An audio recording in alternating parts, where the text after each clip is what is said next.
Luego de 2 vuelos y una despedida eterna en Ezeiza, llego finalmente a Nueva York.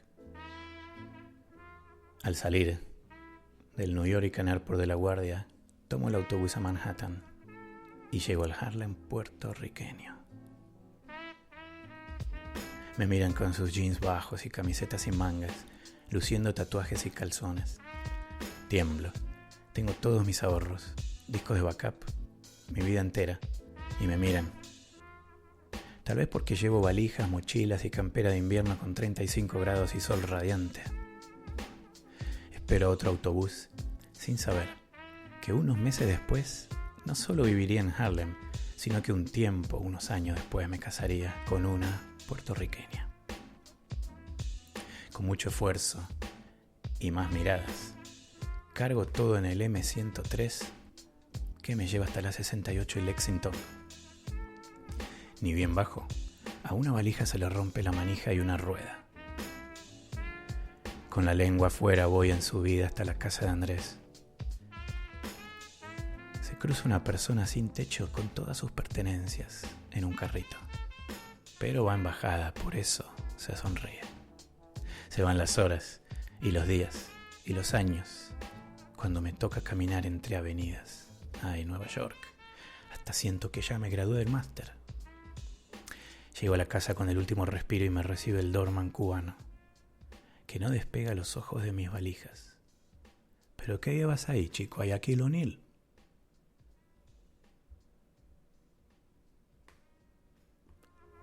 Sí. Mejor vamos de nuevo. Y esta vez, sin equipaje. Más liviano. Tampoco abrigo. Empieza la aventura. Quinta Avenida, Park Avenue. Lagrimeo. Es la emoción de estar en Nueva York o el dolor de hombros. Me sumerjo en un desfile de idiomas, tiendas de ropa, personajes, bomberos, carteles publicitarios y más camiones de bomberos. Entro a un supermercado y no entiendo si los productos tienen precio o códigos de barras. Inevitable calcular en pesos. Esa noche sueño con Robert De Niro. De mañana tomo mate con Andrés y leo la Village Voice. 10 formas en las que Bush jodió a nuestra ciudad. Vamos al Central Park. Una marea humana toma sol y hace deporte rodeada de rascacielos. ¿Dónde estoy? ¿Quién soy yo?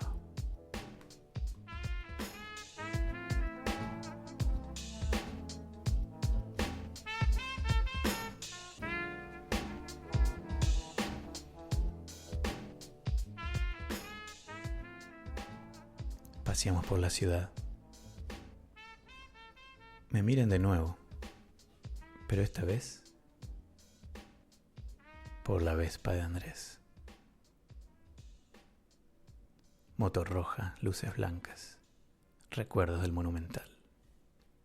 Llega el lunes y caen nuevas escamas de mi metamorfosis. Mi Buenos Aires querido, déjame decirte algo. I love New York. Nocturno en Whisky, episodio 6. Toma 2. Lo que escuchábamos era un extracto de mi primera crónica cuando emigré de Buenos Aires a Nueva York en agosto del 2004. La música, Harlem Sunset, de Tab and Anitek.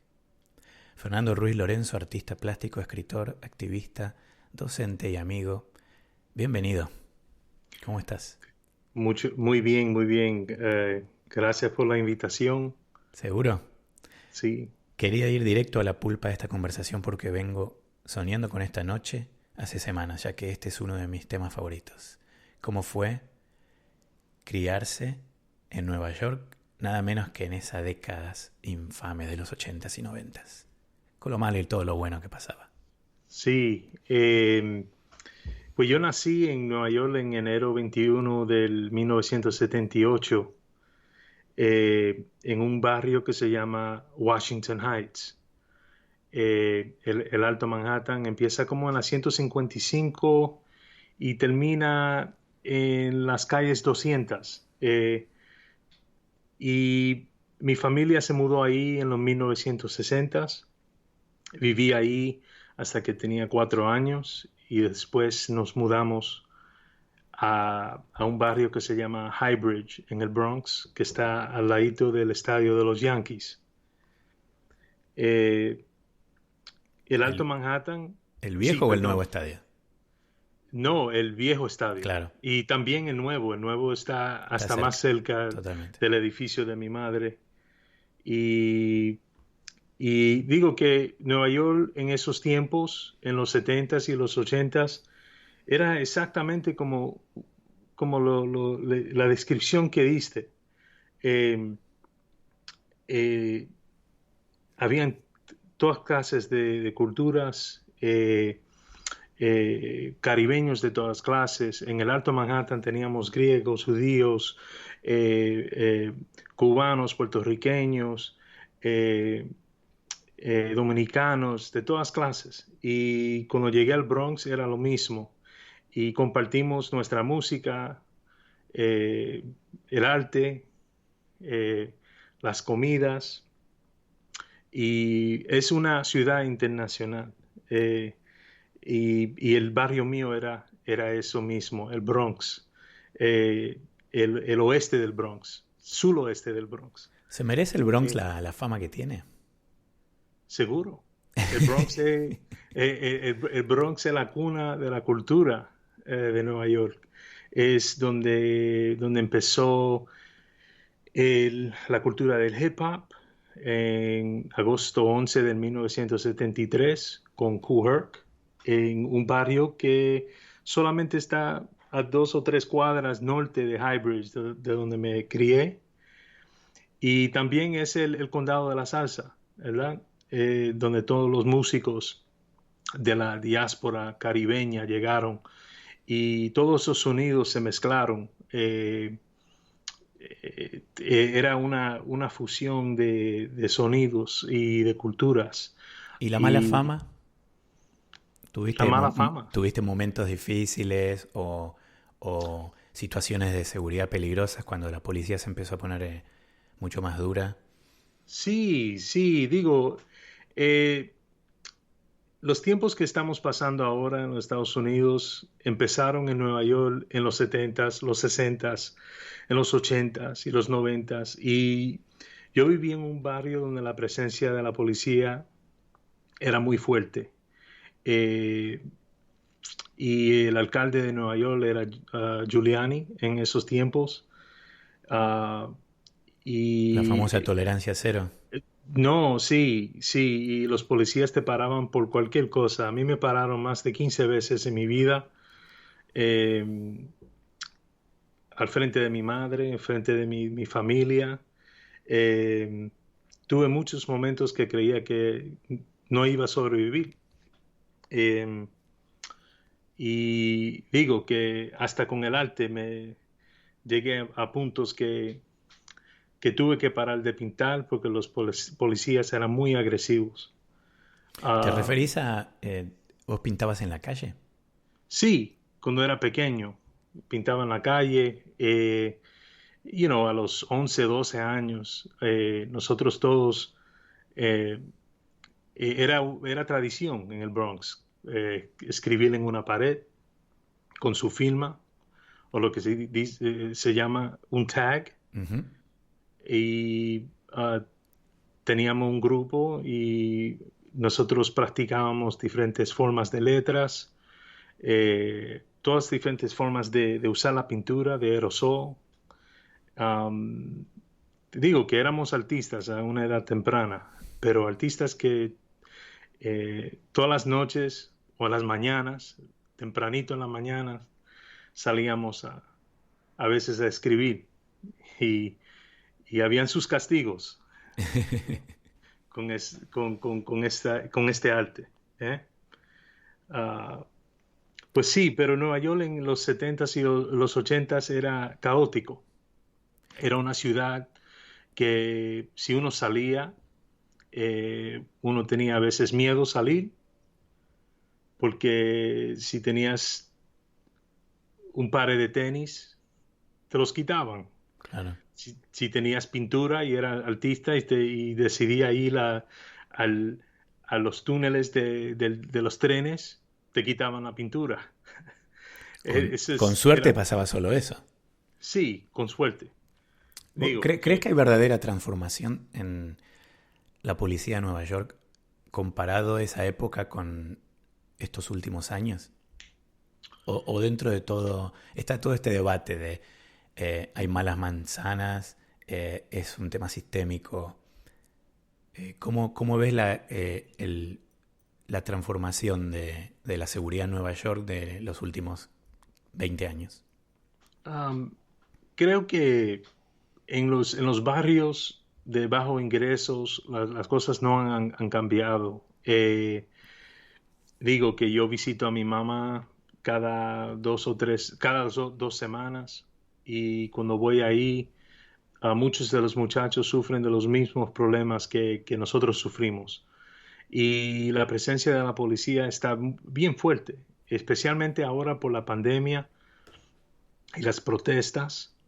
Y, y no ha habido cambio. El problema es también que Nueva York ha cambiado dramáticamente en 25 o 30 años y la ciudad se ha desarrollado para algunos y para otros no. Y digo que a Ujú. veces me pongo a pensar y digo, de la única manera que sobrevivimos fue por el arte, por la música de hip hop, por nuestras comunidades, que eran comunidades sociales, que se ayudaban unos a los otros, pero las relaciones con la policía tienen que cambiar. Tenemos que unirnos y digo que los policías son de nuestras comunidades también. Totalmente. Eh, te- Una conexión comunitaria tiene que existir siempre. siempre, siempre. ¿Cómo se manifiesta el arte en tu caso como vía de expresión y cuál es la relación entre el arte y el activismo? Pues digo, activismo ahora mismo quiere decir algo muy específico. Yo como activista, artista, tomo muchos temas o pinto sobre muchos temas que se relacionan a la opresión de nuestras comunidades puertorriqueñas, aquí en la diáspora. eh, pero ser activista en este momento es una gran responsabilidad. Y digo que ese título de activista, Ujú. eh, no sé si es algo que yo usaré para describir una descripción de lo que yo hago, pero sí, lo apoyo completamente. Apoyo los activistas, especialmente el Black Lives Matter Movement, que es muy importante. Eh, pero yo sé como artista que es muy importante tener ideas radicales, tener ideas que mueven a la gente, que mueven a la emoción y conectar con la gente, porque sin eso no hay movimiento. Eh, revoluciones como mucha gente no piensan, pero las revoluciones son ideas en acción. Ujú. Y para mí la pintura es una acción. Eh, pintar y hacer exhibiciones es mi manera es una narrativa para mí, explicar la opresión que ha pasado por mucho tiempo, digo, en Puerto Rico, en los Estados Unidos y en el mundo completo.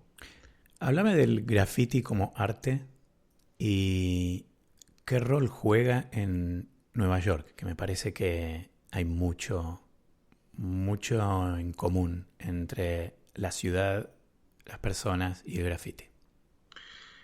Pues el graffiti en Nueva York, primeramente, ese término graffiti es un término bien general, en el sentido que cuando tú ves a los anarquistas escribiendo en los edificios y sale el noticiero, inmediatamente dicen el graffiti.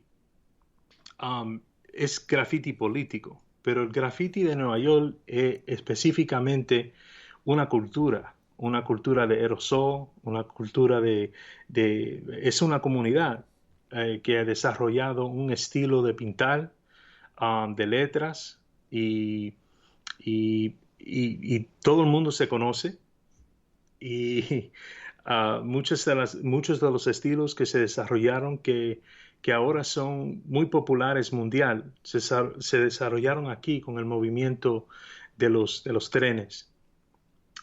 Recuerdo la Sí, película Bomb It, donde muestran, sí, muestra entre otras cosas como al comienzo entre los grafiteros, si se les puede llamar así, se contestaban. Era como un lenguaje, como una comunicación. Aparecía un tag en un tren y un día después aparecía otro tag con una respuesta. sí, sí, sí.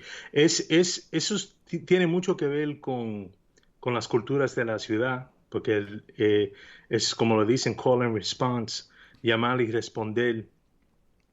Eh, lo mismo con escribir en los trenes. Los artistas, una semana un artista hacía una pieza y la próxima semana venía otro y hacía una pieza encima de esa. Y así que se desarrolló la cultura de las letras y la cultura completa. Pero empecé el graffiti la cultura de aerosol empezó en los 1970s, en el mismo barrio donde yo nací, en el Alto Manhattan. Empezó con un muchacho que algunas personas dicen que es puertorriqueño, otros dicen que es colombiano. Era un muchacho latino que se llamaba Julio, Julio 204, Julio 204, Ujú. y empezó a escribir su nombre en las calles en el 1968. Escribió su nombre por todas las calles. Y de ahí él le dio influencia a unos artistas griegos, uno que se llama Taki 183, y, y de ahí Taki escribió por toda la ciudad y después el New York Times escribió un artículo en el 1971 y eh, de ahí el graffiti siempre era un problema urbano, era un problema de la ciudad. Los alcaldes estaban perdiendo mucho dinero, era un símbolo de la ciudad y que no había control en la ciudad. Y los políticos estaban locos por terminar con la cultura de aerosol y de graffiti. Hasta este día, tú no ves una un artista de ese movimiento oficialmente haciendo un mural en una de las paradas de tren Ujú. aquí en Nueva York. Invitan todos los otros artistas plásticos, pero los de graffiti no. No, no, están en una lista. Me menciona acá, hay un comentario de Mariano sobre el Bushwick Collective de Brooklyn Ujú. y que me pregunto si a vos te gusta eh, trabajar más independiente o con grupos colaborando. ¿Cómo es esto de las colaboraciones en las galerías como esta, como la de Bushwick? Ujú. Y en estos grupos que van inspirando y fomentando. Pues sí, digo que los colectivos son muy importantes. Muchos de los proyectos que yo hago, que yo pinto, yo los hago solo. Yo he tenido muchas colaboraciones con otros artistas, ah, pero el Bushwick Collective creo que es un colectivo de artistas de la calle, right? Y cuando uno piensa en eso, street art, digo que es otra forma de arte en la calle. Digo que hay artistas grafiteros y escritores, como decían antes, writers, Ujú. que son parte de esos colectivos. Pero la cultura, la comunidad de graffiti es una comunidad eh, en todos los 5 condados, pero tiene sus propias reglas y aunque yo no soy parte de un colectivo, me siento que soy parte de una comunidad que es parte de Highbridge, es parte del Alto Manhattan, es parte de, de Nueva York, Ujú, ¿verdad? totalmente.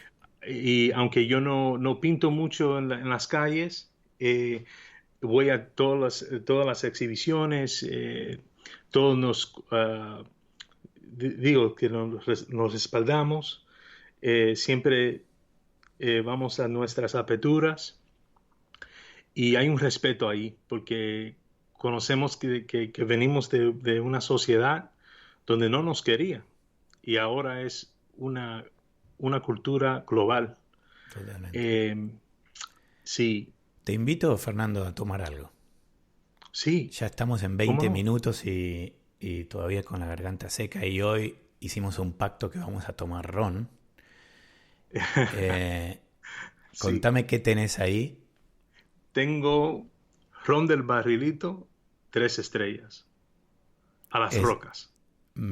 me superaste ampliamente. No sé si ampliamente. Yo tengo un ron puertorriqueño acá, el Don Q, Ah, Signature sí. Release. Es un single barrel del 2007 Wow, exclusivo. y es más o menos exclusivo. Te diría que el barrilito 3 estrellas se consigue poco en Estados Unidos y es muy, muy buen nivel. Así que vamos a Sí, tomar sí. y mientras tomamos te pregunto si a vos que te gusta el ron, si buscas el orgullo boricua al tomar, Ujú. cuando compras las botellas, o te abrís a conocer otros países. Ah, digo que el ron es algo, es algo que es internacional, ¿verdad? Pero en el Caribe el ron, a mí yo tomo ron puertorriqueño, tomo ron haitiano, tomo ron dominicano, Totalmente. tomo los rones del mundo. Eh, Hay que estar abierto igual que en whisky, ¿no? Es como decir, sí, solo tomo scotch y cuando te aparece una maravilla de Irlanda decís, no, pero lo mío es Escocia. ujú, ujú, exactamente. Eh, y digo que es tradición, a mí me encantaban los cigarros también y la combinación de los cigarros con el ron era perfecto. Ahí, yo siempre hago pregunta cuando estoy con gente de whisky de cuál es tu segunda bebida. Hay mucha gente que hoy en día toma varias bebidas porque también creció mucho el mapa de destilerías del mundo que Ujú, hacen mezcal, que hacen ron, mm, que hacen gin, lo que se ujú, conoce en países hispanos mucho también como ginebra, sí, y está el cognac y el armagnac. Hay mucho para probar. A mí, sí, yo empecé a tomar ron gracias a mi suegro porque él no podía pasar el whisky. Mi suegro puertorriqueño y cada vez que sí, él venía a casa yo decía, un día lo voy a tener que recibir con ron. Y me empecé a meter y a aprender. De hecho, acá en Massachusetts hay una destilería de ron ujú. que creo que están a un nivel de lo mejor, a competir internacionalmente muy, muy, muy bien. Maggie Ah, Campbell es qué la, bien. es la próxima vez que andes por Massachusetts tenés que ir a Ipswich, que se llama Privateer, la compañía, y Ah, Maggie sí, Campbell es una master distiller muy, muy popular ahora. Ellos tienen cerca de 100 single cask. Y, y bueno, hoy nos toca ron, pero te voy a hacer una pregunta de whisky. sí, sí. Ayer estuve con Hernán Padial en Whisky en Buenos Aires en el Instagram en vivo y hablábamos del rol del whisky en cine y en literatura. Hmm. Y hablábamos no solo del rol que juega dentro de la película o de la historia o del libro, sino de la importancia del whisky en muchos de los escritores que tomaban como inspiración y a veces incluso para llegar a cumplir eh, con ciertos requisitos que les pedían con fechas límite muy, muy, muy cortas, como el Ujú. caso de Scott Fitzgerald. Y Me preguntaba, ¿qué usas? Si es que usas algo, puede ser música, puede ser cualquier cosa, ¿qué usas para inspirarte cuando pintas? Y si es el alcohol un buen inhibidor a la hora de pintar, si ves también otros artistas que tengan que tomar y se relajan y pintan. Pues sí, sí. Digo que ah, siempre, no todas las veces, pero me gusta tomar ron cuando pinto, también oír música, me encanta la música y ah, me gusta bailar cuando pinto también a veces. Eh, y cuando estoy con mis amigos pintando, eh, y siempre tomamos algo. También me gusta la cerveza, los IPAs. eh, Tomo un poquito de Bronx Brewery también aquí en el Bronx, que tienen unas cervezas muy buenas. También me encanta el pitorro. Hice Contame. una exhibición unos años atrás con, en el 2014, con una compañía que se llama PMD Pitorro. Y ellos son boricuas del Upper West Side en Manhattan y abrieron una distillería en el sur del Bronx. Y es una receta que tenía eh, creo que es el tío de ellos, tenía una receta eh, de pitorro y ellos empezaron la compañía y le va muy bien, casi, Contá lo que es el digo, pitorro. pues el pitorro es un ron muy fuerte que lo ponen en unas botellas con en diferentes partes del Caribe le añaden muchas otras cosas, pero les ponen diferentes palos y Como la mamá Juana eh, en Dominicana. sí, como una mamajuana, sí, pero Ujú. después la entierran la Interesante. entierran por meses y es como gasolina, pero muy buena. Una gasolina muy buena. Es muy fuerte, pero Súper legal, eh, ¿no? es súper. Pues el pitorro que ellos hacen es un pitorro bien, bien fino y hecho con productos de aquí de Nueva York, de las fincas de Nueva York. Y tienen un tremendo, tremendo negocio que tienen. Y hicimos una exhibición y me hiciste la pregunta Ujú. si tomo cuando pinto y esa fue una de las exhibiciones donde yo y un gran amigo y familiar, Coco 144, Coco 144, que es uno de los fundadores del movimiento de la cultura de aerosol aquí en Nueva York. Ujú. Él tenía su taller a 2 cuadras de PMD Pitorro y pintamos una exhibición de 11 piezas y tomamos la noche entera, la semana completa que estuvimos pintando juntos, no paramos. Hablas de exhibición y Ujú. estoy mirando en una de las paredes de mi casa un cuadro de lo que parece ser el mapa de Estados Unidos con la isla de Puerto Rico abajo, pero Mm, están inversos. sí. Contame un poco de esa obra.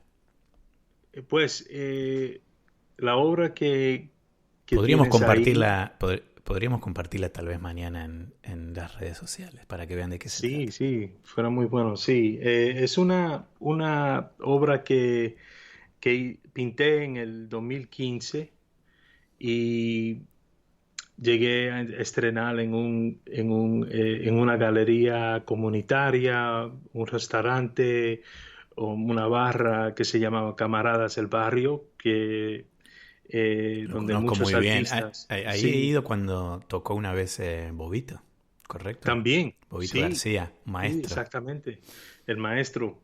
Y estuvimos ahí y yo siempre estuve ahí, era como la barra de Cheers para los latinos y los artistas aquí en Nueva York. Nunca pensé camaradas como el Cheers latino. Me gusta, me Sí, gusta. es el Cheers latino, sí, y todos nos reuníamos ahí y me puse a pintar una exhibición que se llamaba Arte es Nuestra Embajada.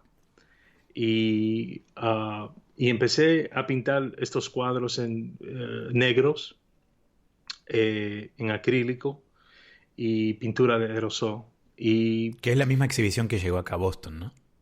digo que es una continuación Una continuación. de esa exhibición, sí. Y yo le sigo añadiendo a esa colección. Pero esa pintura, momento de colonial, es muy importante porque todavía uso las materias de nuestra cultura de aerosol, pero la uso en el contexto político, eh, pensando en conceptos de liberación visual eh, para nuestra gente, narrativas visuales donde pueden pensar de ideas filosóficas en los momentos, ahí, en los momentos donde ellos no esperan ver una imagen de esa forma. Eh, y digo que los mapas son muy importantes y yo siempre, cuando miraba los globos o los mapas, siempre habían imágenes de los Estados Unidos un poquito más grande que todos los otros países. Y pensé, no, tenemos que hacer un cambio y hacer un flip, ¿verdad? Ujú. Cambiar la orientación de lo que estamos viendo. Y no, pienso que voy a seguir con los mapas. Tengo muchas obras que sigo pintando que se orientan en eso, en los mapas y cómo podemos cambiar nuestro pensamiento sobre la historia del colonialismo en la isla y aquí, en los Estados Unidos, porque todos estamos conectados y tenemos que cambiar cómo pensamos para estar verdaderamente unidos. Me gusta eso, no, no va a ser fácil. Y veníamos hablando de graffiti y de lo que es esta expresión. Y incluso lo del activismo versus esta parte un poco más política. Ujú. Y contame un poco de hip hop. ¿Viene del el hip hop en los 70s y 80s de la mano del graffiti? ¿De la mano de Nueva York? ¿Ambos? Hmm. Pues el hip es una conversación que muchos artistas de nuestro movimiento eh, discuten todos los días. Y depende en qué años empezaste.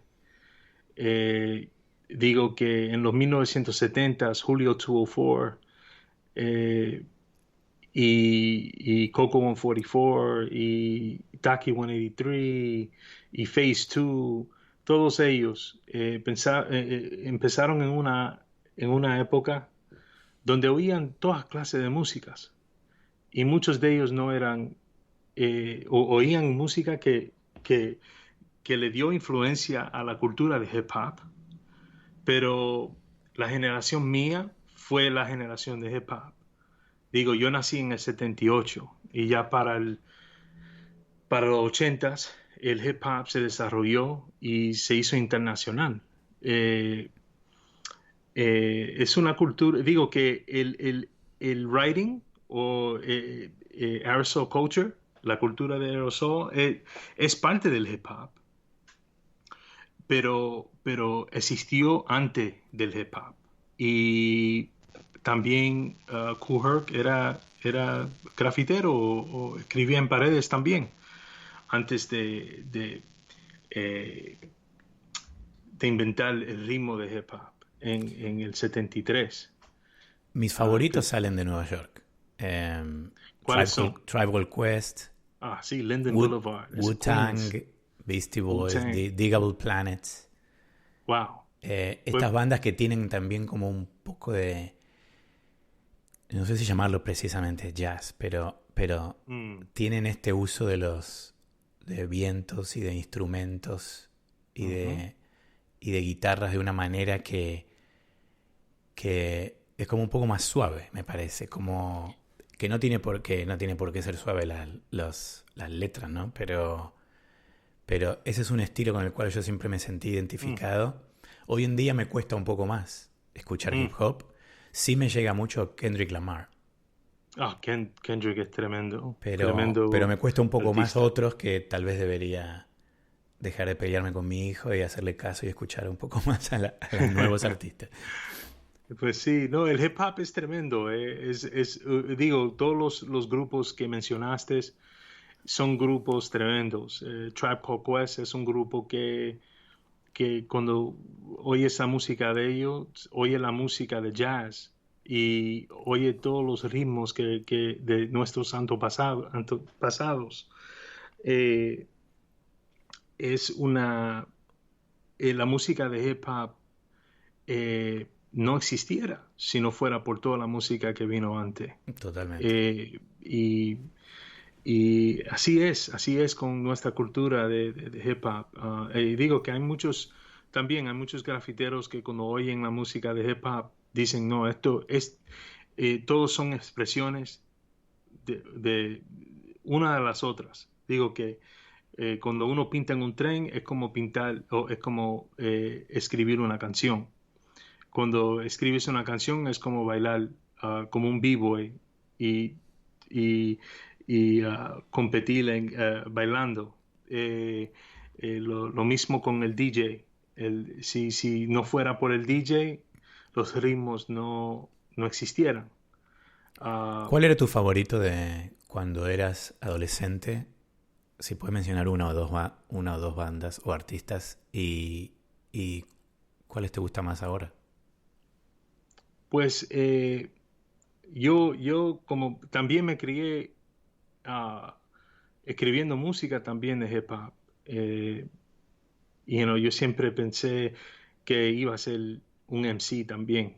Y para mí los mejores eran KRS-One, que también era un escritor un grafitero también. Se llamaba Knowledge Reign Supreme, KRS-One. Y para mí también Nas era uno de los mejores para mí.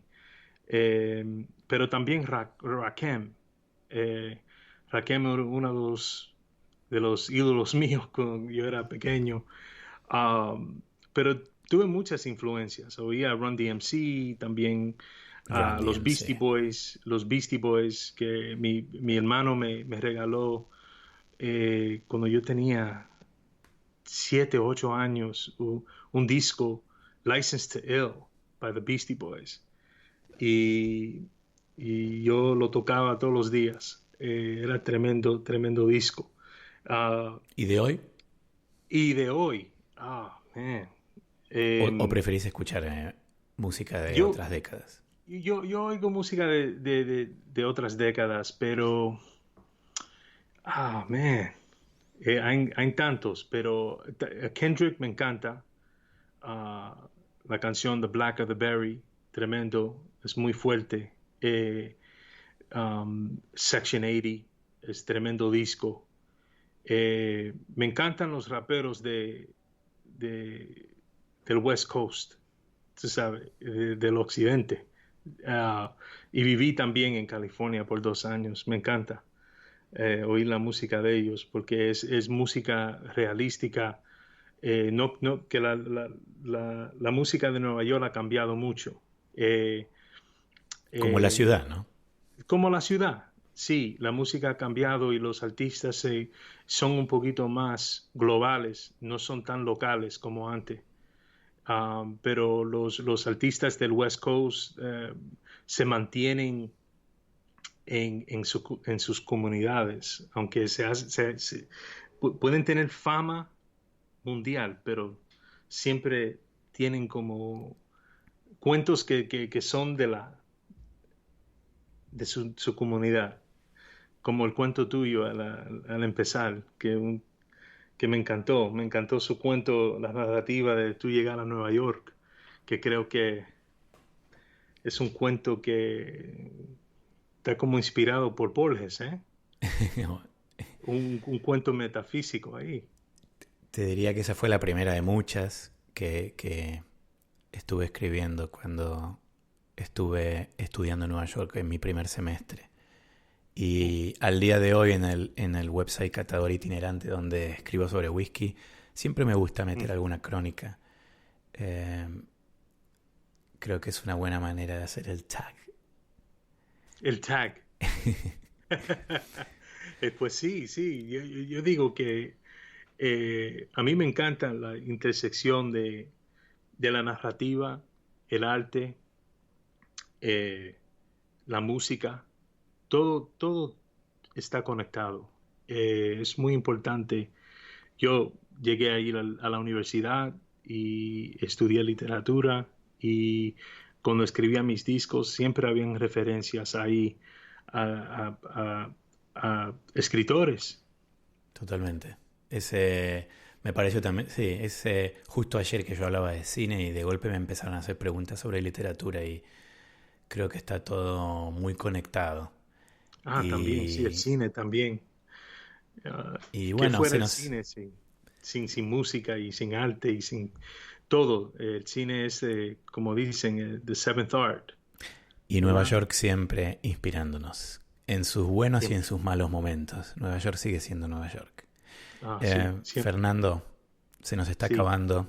Ha sido un gran placer tenerte.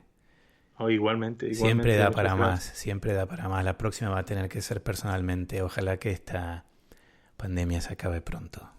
Sí, muy pronto. Te Muchas mando gracias. un abrazo muy grande. Abrazo fuerte. Y así nos vamos. Así nos vamos. Se acaba el show.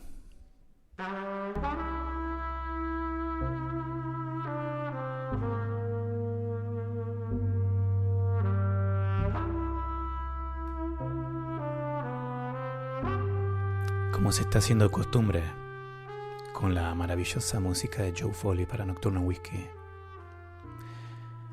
Un gran placer, Fernando Ruiz Lorenzo.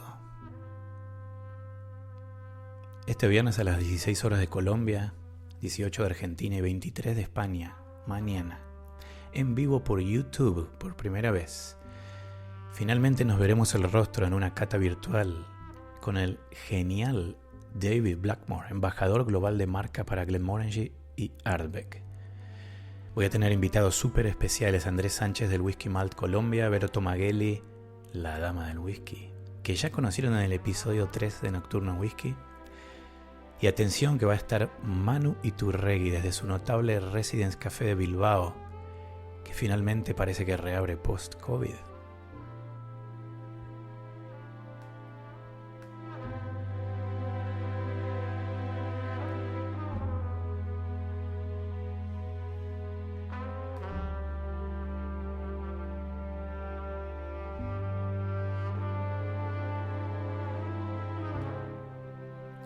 Saludos a todos los oyentes. Un abrazo a Alan. Primazo se quedó, se la bancó. Sloncha. Gracias, Mariano, por estar también. Y los espero el jueves próximo. 22 horas de México, 23 de Boston, medianoche en Argentina. Y para los búhos de España, apenas las 5 de la mañana. Semana que viene otro invitado para divertirse y aprender, nada más y nada menos que Perro Loco Labs. Vamos a hablar de madiraje y whisky y otros experimentos. ¡Wow!